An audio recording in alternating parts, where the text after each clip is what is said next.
Now let's move on to another topic which is principle of superposition. Principle of superposition क्या होता है? जैसे रोप थी हमारी, अगर मैंने रोप में एक वेव दी, अगर मैं एक और वेव दे दूं या फिर मैंने एक दी, सामने वाला जो जिसने दूसरा एंड होल्ड कर रखा है वहां से भी दूसरी वेव आ गई, so how will they behave? This is called principle of superposition. मतलब इन दोनों को ऐड करके जो रिजल्टेंट वेव आएगी, ठीक है, उस तरीके से ये दोनों वेव्स बिहेव करेंगी. ठीक है, लेट अस सपोज हमारी जो पहली वेव थी, वी आर सपोजिंग है कि जो हमारी वेव्स है दोनों सेम डायरेक्शन में जा रही हैं, right, with the same velocity. They going in the same direction with the same velocity, लेकिन उन दोनों में कुछ फेज डिफरेंस है. जैसे मैंने अभी एक वेलोसिटी दी तो दूसरी उसी टाइम पे मैंने ही दी है. ठीक है, तो लेट अस सपोज पहली जो वेव है उसकी इक्वेशन है y1 will be equals to a1 sin kx minus omega t. ठीक है, अच्छा एक चीज और मैं आपको यहाँ पे बताना चाहूंगा कि I can write it as kx minus omega t या फिर ओमेगा टी माइनस kx. किसी भी इक्वेशन को मैं ऐसे भी ले सकता हूँ, इट डजंट मैटर. ठीक है ना, अब इस चीज पे कंफ्यूज ना हो कि क्योंकि मैंने यहाँ पे ओमेगा टी माइनस kx लिया, it doesn't matter, you can take anything you want, right. तो पहली इक्वेशन ये हुई. दूसरी क्या हुई? y2 इज इक्वल्स टू, अब इसका एम्पलीट्यूड कुछ भी हो सकता है. ठीक है, a2 sin kx minus omega t plus 5 kx minus omega T same है दोनों का. ठीक है, तो प्रिंसिपल ऑफ सुपरपोजिशन क्या कहता है? जो नेट वेव आएगी that can be easily given by y1 plus y2. ठीक है, इस तरीके से आप आराम से कैलकुलेट कर सकते हैं. सो हम कैसे कैलकुलेट करेंगे? y is equals to y1 plus y2, this will be equals to a1 sin kx minus omega t plus a2 sin kx minus omega t plus 5.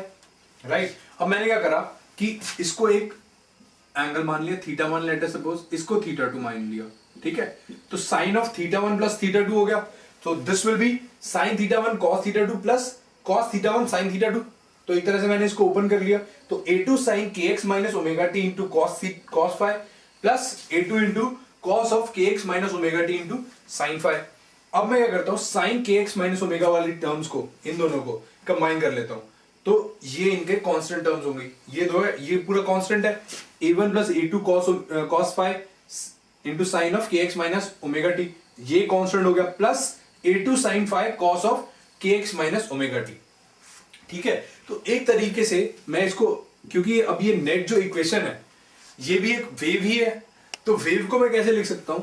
I can write it as a cos theta, इसको मैंने a cos theta लिख लिया. ठीक है, sine of kx minus omega t plus a sine theta, ठीक है, into cos of kx minus omega T.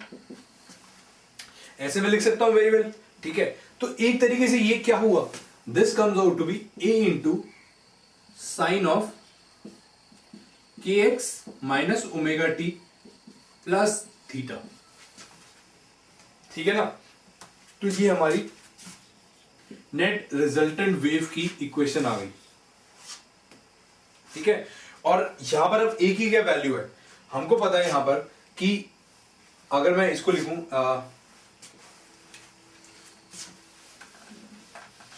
तो यहां पर क्या है हमारा है a cos theta is equals to a1 plus a2 cos 5, right, and a sin theta is equals to a2 sin 5, right. तो एक तरह से क्या हुआ, मेरा आ गया tan थीटा, जो मेरा एंगल है theta, this is equals to a2 sin 5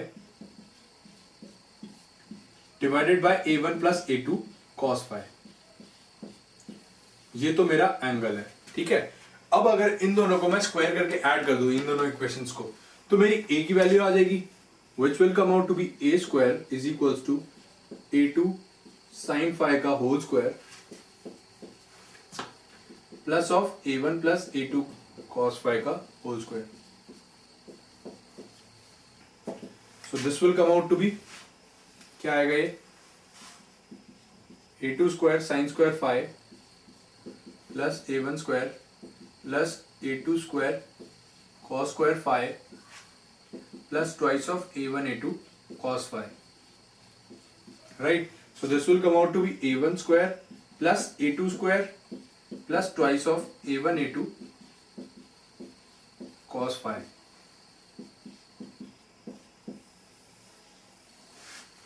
ठीक है, तो ये मेरा एम्पलीट्यूड आ गया. तो cos 5 क्या होता है? cos phi क्या है, phi एंगल है, this is the phase angle between the two waves, ठीक है। तो ये मेरी इक्वेशन आ गई। एक तरीके से मैं इसको क्या लिख सकता हूं, एक तरीके से हुआ क्या, मैंने जब y is equals to y1 plus y2 करा, अगर मैं इसको वेक्टोरियली दिखाऊं तो एक तरह से क्या होगा, इफ दिस इज a1 और इन दोनों के बीच में एंगल फाई है, दिस इज a2, तो नेट रिजल्टेंट क्या आएगा, a ये आएगा, इनका वेक्टर एडिशन, इन दोनों का रिजल्टेंट, ठीक है। So this angle will be angle theta, right. So ये हो गया हमारा रिजल्टेंट। तो मैं इसको इस तरीके से भी कर सकता हूं, किसी भी तरीके से कर सकता हूं, राइट। अच्छा, एक चीज और काफी इंपॉर्टेंट चीज जो है, अब हमने पहले पढ़ा था अभी थोड़ी देर पहले, that I is directly proportional to a square, amplitude का स्क्वायर, इज दैट राइट। तो एक तरीके से मैं यहां पे क्या कर सकता हूं, यहां पे मैं I लिख सकता हूं, यानी I will be equals to I1 plus I2 plus 2 square root of I1 I2 into cos phi। ये काफी इंपॉर्टेंट इक्वेशन है, तो ये हमारी काफी इंपॉर्टेंट इक्वेशन थी, ठीक है। अब अगर मेरे को इसके अंदर मिनिमम और मैक्सिमम वैल्यूज बतानी हो, तो that will be totally depending upon the value of cos phi, ठीक है। अगर लेट अस सपोज यहाँ पे cos phi की वैल्यू -1 होती है, तो उस केस में हमको I की होगी मिनिमम वैल्यू मिलेगी, that will be square root of I1 minus square root of I2, इसका होल स्क्वायर, ठीक है। तो cos phi is equal to -1 कब होता है, जब phi is equal to pi होता है, यानी इन दोनों जो वेव्स थी, जो हमारी दोनों वेव्स थी, उन दोनों के बीच में एंगल पाई है, ठीक है। मतलब जब एक पाई एंगल वो ट्रेवर्स कर लेती है, उसके बाद अब मैं दूसरी वेव स्टार्ट करता हूं, ठीक है। तो ये एंड आई मैक्स की वैल्यू कितनी होगी, जब cos phi की वैल्यू 1 होगी, so this will be equals to square root of I1 plus square root of I2 का होल स्क्वायर, ठीक है। तो उस टाइम पे क्या होगा, phi will be equals to 0। अब phi इज इक्वल्स टू 0 का मतलब क्या है, दोनों साथ में हो, तब इंटेंसिटी उसकी नेट मैक्सिमम होगी, ठीक है ना। This is very simple.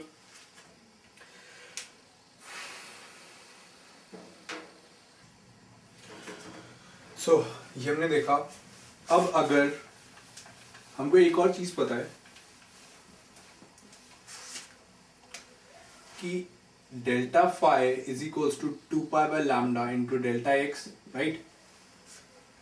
अगर इन दोनों में जो फाई का फेज डिफरेंस होता है, अगर वो 0 होता है, तो उस केस में क्या होगा, मैक्सिमम होगा, यानी आई की वैल्यू मैक्सिमम होगी, राइट।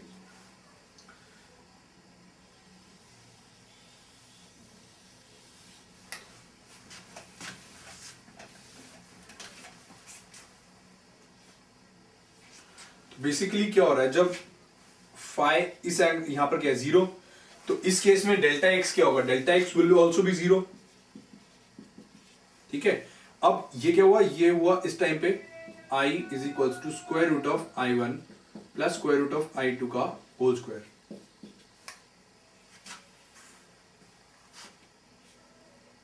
और ये वो मिनिमम है when I is equals to square root of I1 minus square root of I2 का होल स्क्वायर।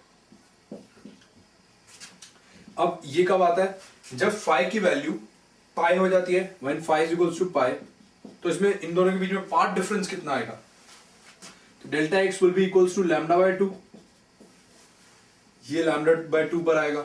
सिमिलरली यहां पर कब आएगा, when phi is equals to 2 pi, और पार्ट डिफरेंस कितना है, लैम्डा, ठीक है। तो बेसिकली जो मैक्सिमा है वो कब मिल रहा है, after a phase path difference of lambda, ठीक है। तो कौन कौन से पर मैक्सिमम मिल रहा है, when delta x is equals to 0, lambda, 2 lambda, 3 lambda etcetera, ठीक है। सिमिलरली ये तो होगी मैक्सिमा की। अब अगर मैं मिनिमा देखूं तो मिनिमा किस पे मिल रहा है, delta x is equal to lambda by 2, 3 lambda by 2, 5 lambda by 2, ठीक है। तो ये होएगा, राइट। अब एक चीज और, अगर मेरा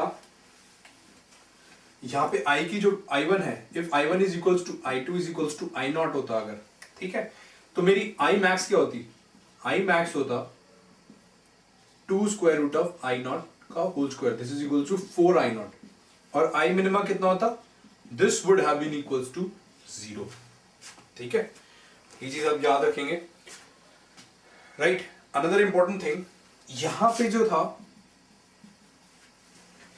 ये जो मैक्सिमम मिनिमा थे, ये कितने से वेरी कर रहे थे?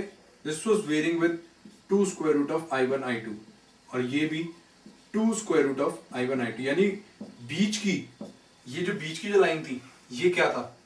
ये this was I1 plus I2 plus 2 square root of, ये अगर मैं cos फाई को 0 कर दो तो if cos phi is equals to 0, यानी phi is equals to pi, ये पर ये इसके ऊपर अगर जाएंगे 2I1 I2 इसमें अगर ऐड हो जाएगा तो इसकी वैल्यू इतनी आएगी, अगर इसमें 2I1 I2 सब्ट्रैक्ट हो जाएगा तो इसकी वैल्यू आएगी square root of I1 minus square root of I2।